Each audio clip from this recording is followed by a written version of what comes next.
Good morning, everybody. Happy Tuesday on this April 29th, 2025. I have all of the stories for your rush hour ride to work. And on today's episode, we'll discuss the results of the Canadian elections as they are now rolling in. And also, Taylor Swift took a diss by the president as he welcomed the Philadelphia Eagles, or at least those who decided to show up, to his residence for their Super Bowl victory. And then we've got more info, speaking of Taylor, on Travis Kelce. How's that for a segue? Travis Kelce not only unfollowed Ryan Reynolds, but now sources are saying why.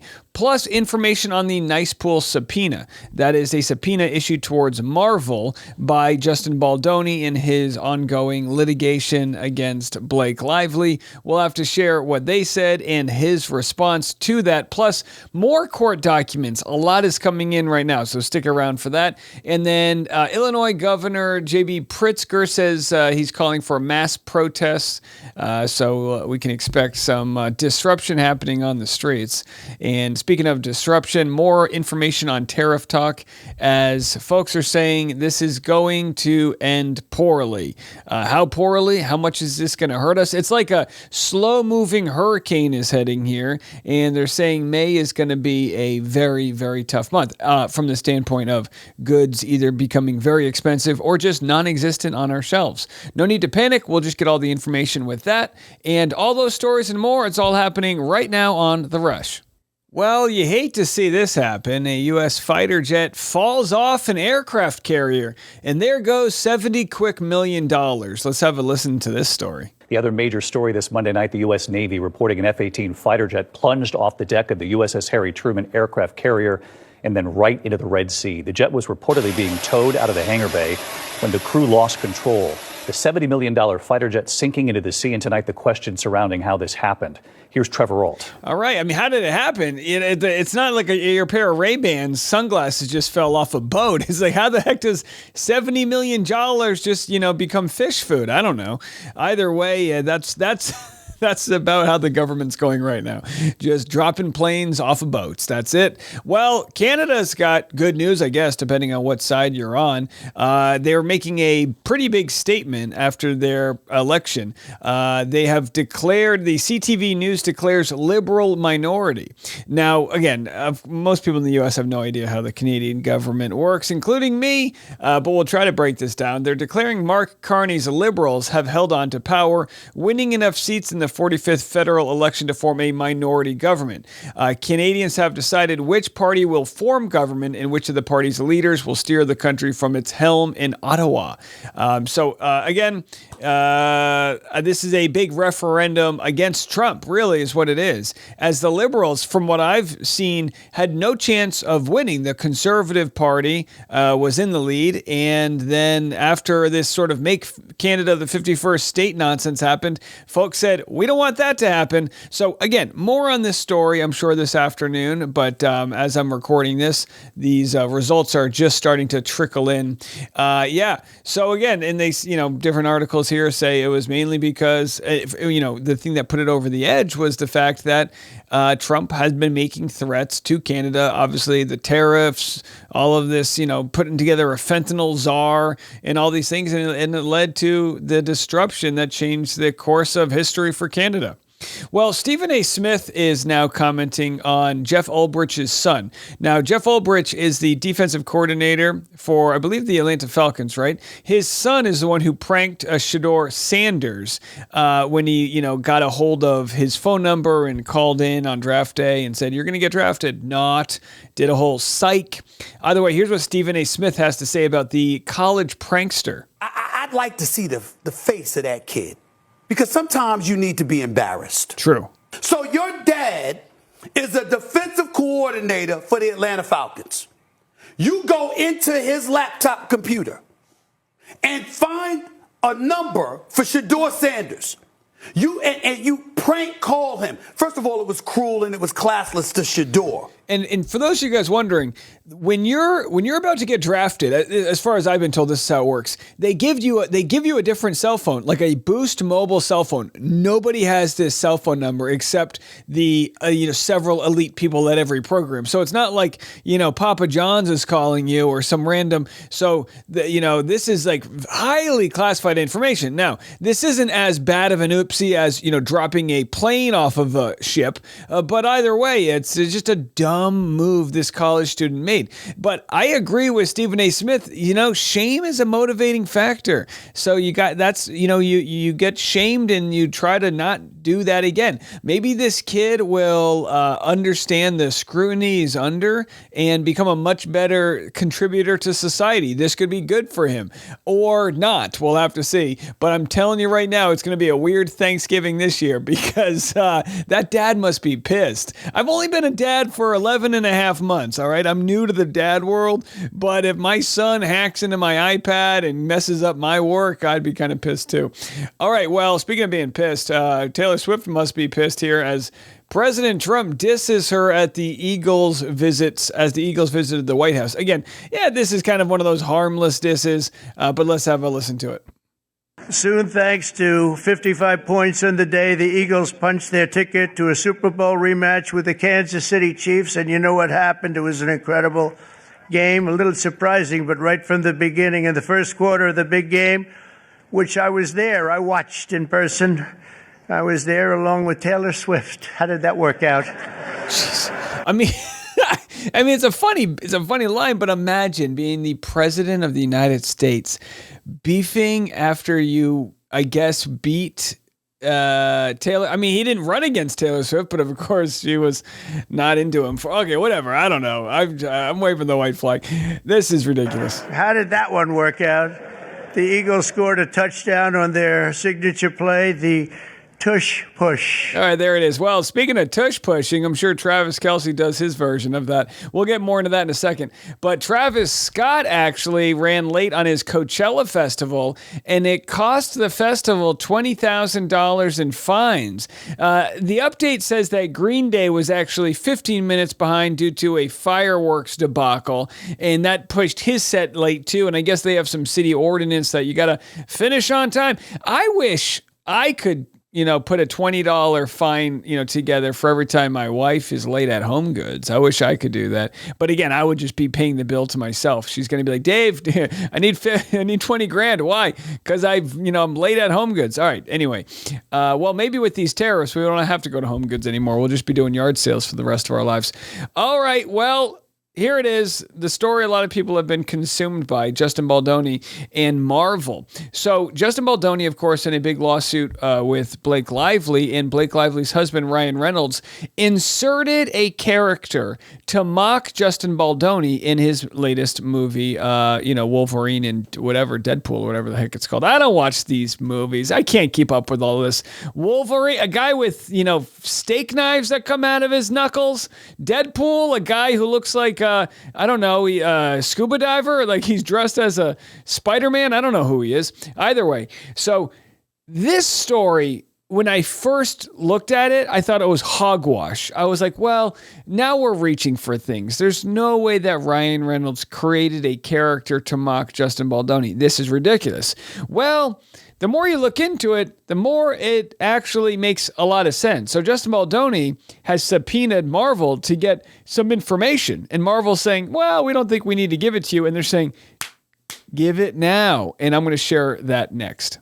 So there's many reasons, as we've covered before, as to why Justin Baldoni's side believes that Nice Pool is a character mocking him. But as you can see in literally this 5-second clip, there's multiple comparisons between Ryan Reynolds and this man bun version of Deadpool and Justin Baldoni. Have a listen. She is gorgeous.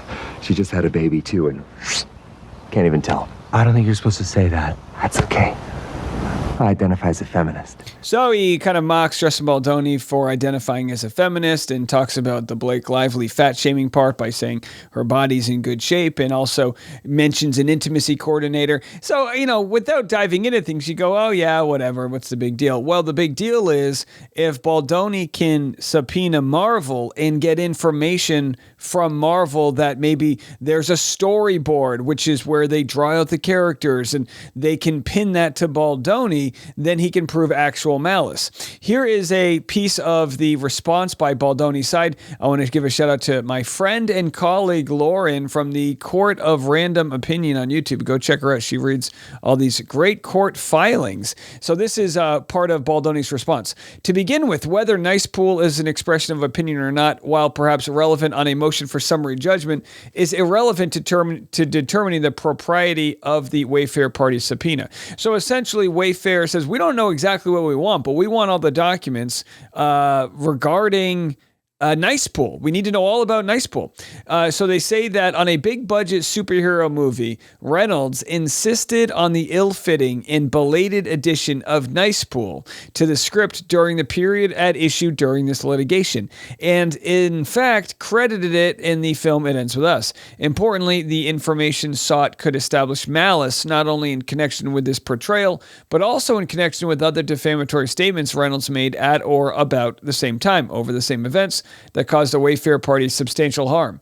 And Marvel's argument does not apply to the request for information concerning Baldoni. Marvel's response was basically to say, well, this would be really harmful if we shared this. So they issued an effort to quash the subpoena, where they sent a letter to Judge Lehman. I'll be sharing the whole thing here on a separate video. I just wanted to give you guys the Sparks notes of it all. But again, they claim, well, if we share these documents, it'll give up the proprietary nature of. It's like, okay, calm down. You're a comic book movie. Like, chill out, right? So this is part of the letter to the judge where they claim there will be substantial harm to Marvel. They say the requested documents are particularly sensitive because they relate to the development of a character in an ongoing movie franchise. Marvel has built the success of the Marvel Universe in large part by interconnecting storylines, plots, and characters across its titles, including crossover events and sequels. Boring. If I'm the judge, I'm like, I don't care if you're still trying to develop this Nice Pool character. And you know what I mean? It's like, if there's full-on storyboards where Ryan Reynolds is like using Justin Baldoni's headshot as dart practice as they create this Nice Pool character, I think that we have a right to know about that. So that'll be fantastic. Yeah, I don't really think the judge is going to accept this quash. I think the judge is going to make them produce these documents. That's just my thought. Well, in other news regarding Blake, because boy, it just is never ending. We have more information as to why Travis Kelce, the star tight end of the Kansas City Chiefs and boyfriend to Taylor Swift, the biggest pop star in the world, why he has decided to unfollow Ryan Reynolds. They say this: Travis unfollowed Ryan because he's fed up with the whole drama. They continue, it's not just about the spectacle of it all. Travis is concerned that he could potentially be questioned too, since he was with Taylor as some of this was going down. Kelce and Taylor have been lying low after she got sucked in. Travis is not fake, and he's not going to pretend to be bros with someone who would throw him or Taylor under the bus. And then he goes on to say his tight-knit circle of friends is not as A-list as Taylor Swift's, and that and then they said this: Taylor and Blake will never be the way they were after this, and Travis does not have people in his life that he feels are not authentic, the insider says. Interesting stuff. Again, after this, I'm going to have a YouTube-only video that discusses more of the court papers that we have going on here. And then later today, we'll be discussing Jennifer Abel, as she has issued her response to her court filing and throws her former boss, Stephanie Jones, under the bus. I know, it's a lot. It's a lot. Just hang in there, folks. This is kind of like when a fight breaks out at a Major League Baseball game and then the umpires are just trying to grab everyone out of the pile. That's this pre-trial kind of mudslinging that's going on. But hey, we're here to cover all of it. And in other news, we're going to talk a lot about tariffs because the global supply chain is ruptured and it's wild, and it's going to affect all of our lives, really. This is going to be the biggest story. Here we thought UFOs were the problem, but the real problem is a self-inflicted wound. This is like when you put a gun in your pocket and accidentally shoot off your dick. That's what this is.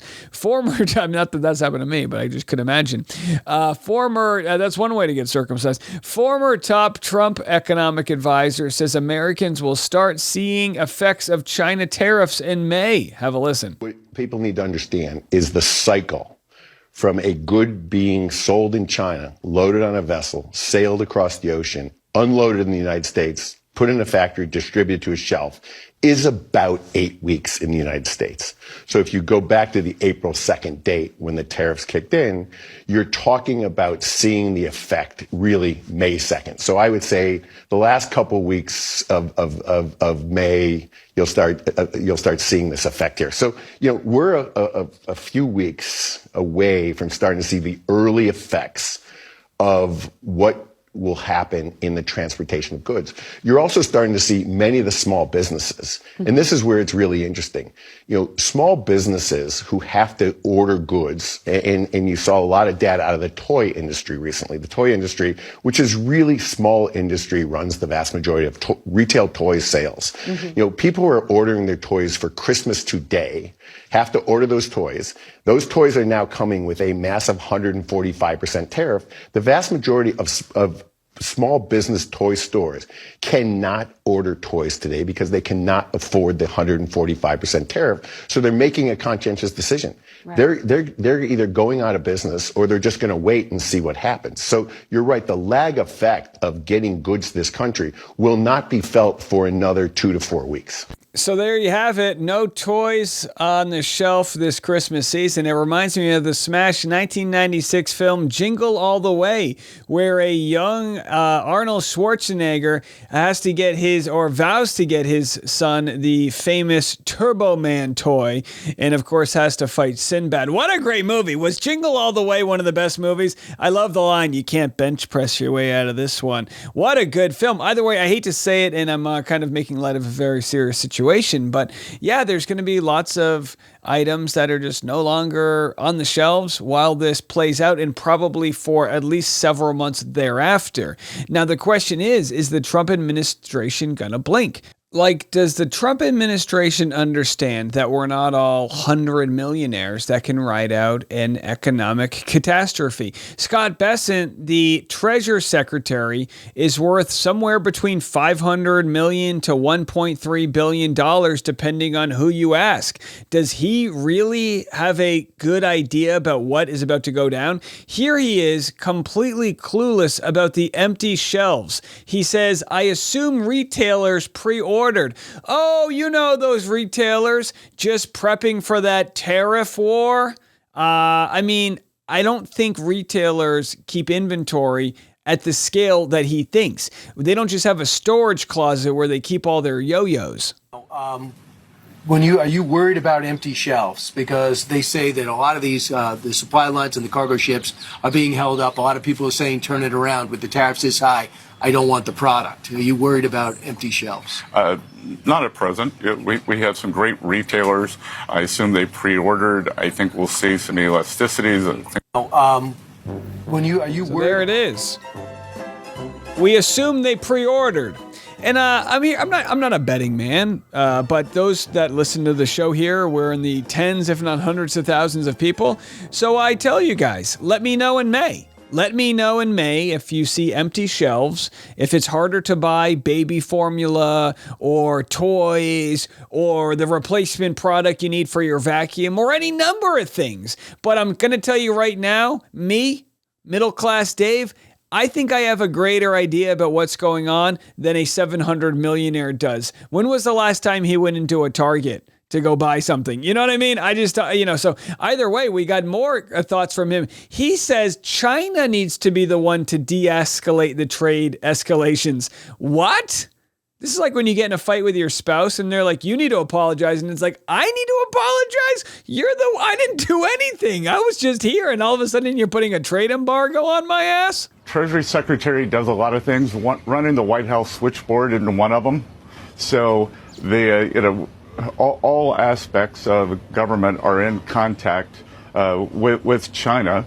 And in terms of trade negotiations, we'll see where this goes. But as I've repeatedly said, that I believe that it's up to China to de-escalate because they sell 5 times more to us than we sell to them. And so these 125, 145% tariffs are unsustainable. Treasury Secretary does a lot of... They're unsustainable, and it's our government that put them on. Just because China's really good at what they do. Now, listen, I'm the first to tell you, there should be selective tariffs on companies that, violate intellectual property law and things like that. But this idea that they should be the ones to de-escalate. Let's see how this plays out. He says, and this is the final thing he said. I mean, this guy's really great sound bites here. He says, we're anxious not to have to use our escalation ladder with China. You mean to tell me that wasn't you escalating? There's more to the story? Oh, boy. Well, Joe, I think this makes my point that the Chinese, they are exempting all these goods, tells me that they want a de-escalation. And what we haven't done is escalate by embargoing those goods or putting a trade ban on those goods, which we could, if we needed to gain more leverage. We haven't done it. They've actually given us a list of what comes from the U.S. that is valuable to them. And, I can tell you, I do have an escalation ladder in my back pocket, and we're very anxious not to have to use it. Is that an escalation ladder, or are you just happy to see me? Jesus Christ, what is going on with these people? I mean, it's absolutely wild. Well, here is a TikTok gone viral from straight out of Salem explaining what we are about to see. And I'm not saying this so people can be afraid. I'm not trying to instill fear in anybody. Get your life in order. Do whatever you need to do. If you do need to stock up a little bit on baby formula, go get it. Just be careful out there. I'm not telling people to hoard anything. Let's not go crazy with the toilet paper again, although bidets are on sale. But have a listen here. America is about to learn how good we actually used to have it. The ports are empty. Food isn't coming in. Goods are not coming in. Everyone who works in the shipping industry is saying we are about to face a crisis much bigger than the empty shelves during COVID. We have felt entitled in this country to freedom, to democracy, to human rights, to unlimited food and crap to buy. We got lazy and we did nothing to maintain those freedoms and those rights. We assumed that other people would do it. We stopped valuing our own education. All right, and again, she says we collectively, but that's not speaking for everybody. But the message there, I can agree with, where there is a lot of things we've taken for granted. You press a button on your phone, and Amazon drops off some, lube or whatever the hell you're buying. I don't know. You got a Diddy party to go to. You're having fun out there or whatever. But the point is, we're about to see what it's like to possibly live for at least a partial time or an era or a summer or just a month or a week, or I'm sure it's going to be longer than a week, where we don't just get to stroll into a Walmart and buy anything we want under the sun. Here's Governor J.B. Pritzker. He is a billionaire, but I have to argue he makes a lot of great points and fights good for his people here in Illinois. But he says, called over the weekend, he called for mass protests, which you don't hear often from political leaders calling for, for people to take to the streets. Have a listen to this. Never before in my life have I called for mass protests, for mobilization, for disruption. But I am now.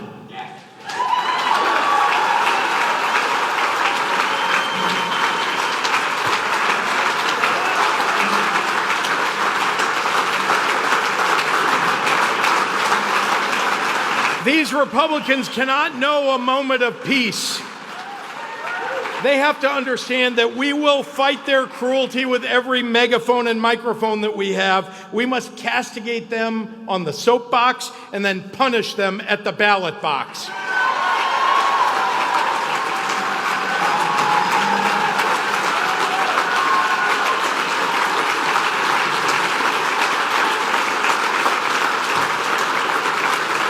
They must feel in their bones that when we survive this shameful episode of American history with our democracy intact, because we have no alternative but to do just that, that we will relegate their portraits to the museum halls reserved for tyrants and traitors. Wow. Never before. Yeah, so I mean, this is what's interesting, right? And again, this, I can't, J.B. Pritzker, he has a lot of great ideas, but he's a billionaire, and it's like, it's a hard sell for someone who's a billionaire to feel like they're speaking for someone who can't afford a $400 emergency payment. But hey, if that's who it takes to have the money and the sort of power and platform to continue to fight for the American people, great. But he needs to be part of the class, that billionaire class that pays their fair share. Absolutely. They need to be a part where the amount of money and wealth that they've acquired and consumed, they can't possibly ever spend in their lifetime. It needs to be, brought to the middle class, because we live in a time period now where that separation of wealth hasn't been this big since the Gilded Era. And I know Trump says he loves that time, like America was so prosperous. Yeah, if you were lucky enough to be that top 1%, everyone else was working in factories and, dying in coal mines. I mean, it was a rough time out there. So either way, he calls for people to take to the streets with mass protests. Look, we're about to see how it all goes down, but there absolutely will be a lot of political change as the pendulum swings, because while people said, immigration was an issue, they didn't want 2-year-olds being deported with cancer, and they didn't want people that write op-eds in college to get deported, and they didn't want people to be disappeared to El Salvadorian gulags. So, I think they bit off a little bit more than they could chew, the current administration, and possibly flew too close to the sun. And as I've said before, the Republican Party is going to be paying the price and the consequence for these actions for decades to come. But we'll worry about that later. All we're worried about now is let's stop dropping planes off of the top of these aircraft carriers, and let's see how bad it gets with the shelves. I just hope everyone out there is taken care of and provided for, and just prepare accordingly. I got a lot of content coming to you guys today, so stick around on the YouTube. Make sure you're subscribed, and then I'll be back this afternoon for another episode of The Rush. I'm Dave. Have a good one, everybody.